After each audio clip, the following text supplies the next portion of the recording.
Ito yun na lang.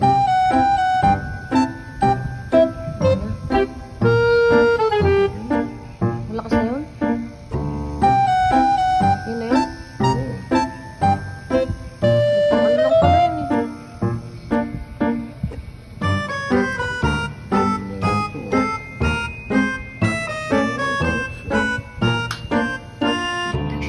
Alright, so guys, sa yellow basket lang, itong motor na to for DIY 12 volts. At syempre itong controller na to, makikita niyan. Let's go! Una natin.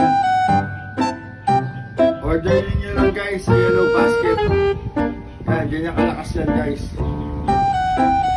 Yun! Diba? Uy, malakas din. Pwede na.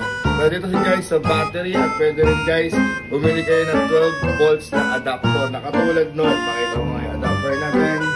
Katulad yan. Okay? Sa yellow basket lang. Bye-bye! Alright, so guys, ito yung electric fan na gagawin natin. Nakatambak lang to doon. Pero duda ako dito, baka yung ano lang, yung maliit na ganun lang yung sira yan. Ito yung kakabit natin na motor dito. Okay, so ito time-lapse na lang natin. Babakasin natin yan and everything. So guys, mamaya na lang. So ito na nga guys, atin nang i-disassemble yung electric fan na lalagyan natin ng 12 volts na makina para mapagana na natin siya. Gawa ng ito nga ay may sira na. Pero ito pala ay pwede pang magawa kasi may fuse lang or yung IC lang napapalitan. So kinuha natin yung isa. Ito kasi talagang umamoy at nasunog na kasi ito. Kaya ito na lang yung gagawin natin. Okay, so guys, meron tayong pambutas. Actually, soldering iron yan. Bubutasan na natin dito. Diyan natin ilalagay. Banda dyan sa may loob. Yung switch. Yung knob para dito siya isuswitchan. Yan. Diyan natin bubutasan. Tapos siguro ilalagay na lang natin ng ganito yan as is. Hindi ko natatanggalin yung wire.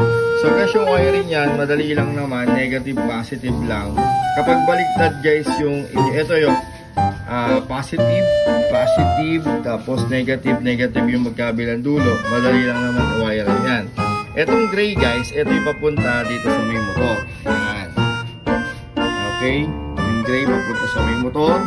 Tapos, itong blue naman, papunta dito sa adapter natin para makabit natin yung DC, yung 12 volts na binili natin na adapter. Yung ganito. Yan. Okay. So, negative, positive lang naman yan. Pag nagkamali guys, di naman kagad masusunog yan kasi 12 volts lang naman. Baliktarin nyo na lang yung polarity kapag nagkamali. Or baliktad yung ikot nitong hélice ninyo. So, ito na. Bubutasin na natin guys. Medyo may kainitan na, medyo baba natin konti. Ayan. Butas lang.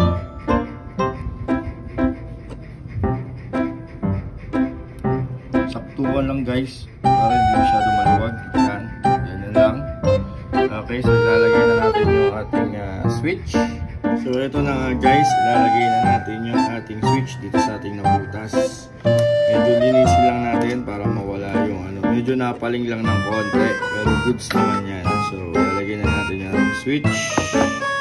Siguraduhin nyo lang na malalagay siya ng maayos. Lalagay na natin yung switch dito.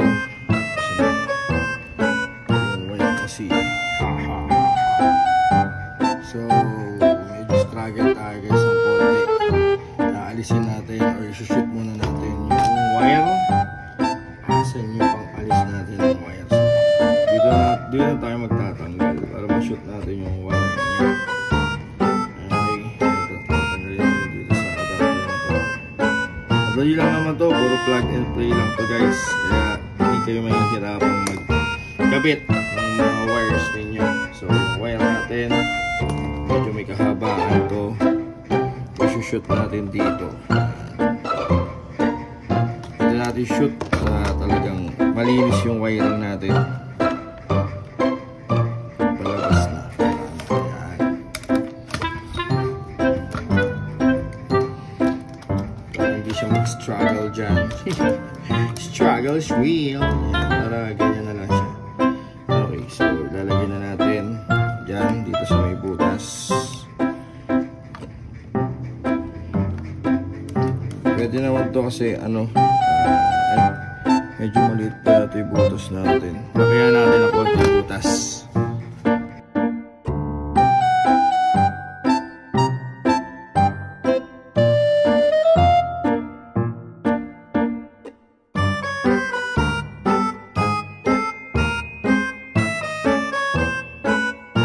Okay, so guys, nabaklas na natin.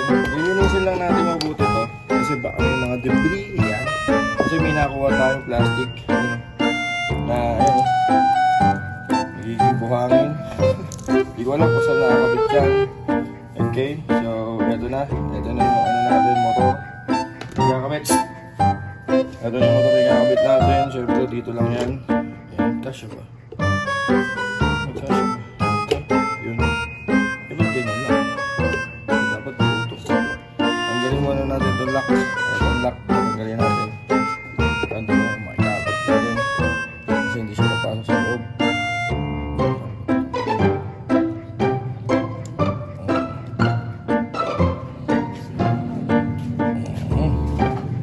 Dito natin yung tuloy yan eh. Kapag gano'n, gagawa sila.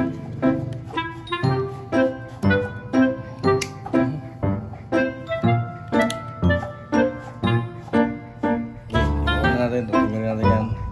Pagkatapos natin matanggal yung lock dito, yan. Shoot na natin dito yan. Yun. Tayo. Shoot na dito. Ito yung lock. Pasok ito. Maliit siya.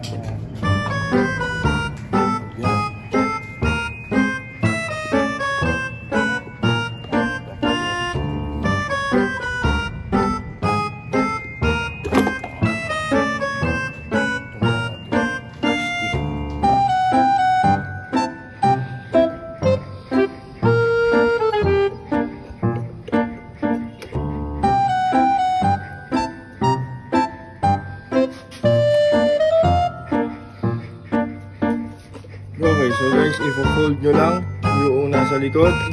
Tapos, pwede nyo lang lagyan ng tornilyo. Dos naman yung tornilyo nito, kaya abot siya. Yung isa lang muna lalagyan yung tornilyo bago yung kabila. Kasi para ipapantay nyo pa siya. Ito muna tayo. Yan, para mapantay nyo siya. Huwag nyo muna hihigpitan. Pagka, ano nyo, saktuhan lang muna yung luwag tsaka yung higpit. Yan. Tapos mamaya pakita ko sa inyo yan, o diba, saktuhin nyo muna hanggang sa mailagay nyo yung apat kasi mag-ano pa kayo, mag-a-align. Apat. Ay, saan ba isa?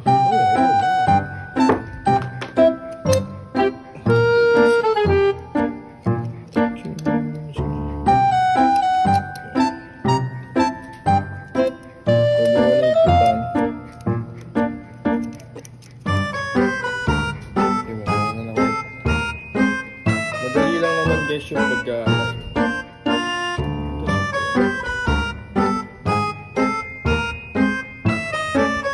I-align nyo lang. Dahan-dahan nyo lang hihigpitan yan. Nakuha ninyo yung tama. Alright, so guys, tapos na yung ating ginawang electric fan. So, 12 inches yata to. Masyado siyang malaki. Ito yung hindi niya katawan, kaya ganyan. So, nilagyan lang natin ng takip para mukha talaga siyang legit. Pero pag sinarado mo yan, mamamatay na yan. Medyo matagal lang. Mabigat kasi LC. Yan. Ganyan lang kadali yan. 12 volts guys. Ayan. 12 volts. So, yan lang yan. Okay. Pwede siyang di-battery na 12 volts din. Ayan, pang sasakyan. Ayan. Okay na.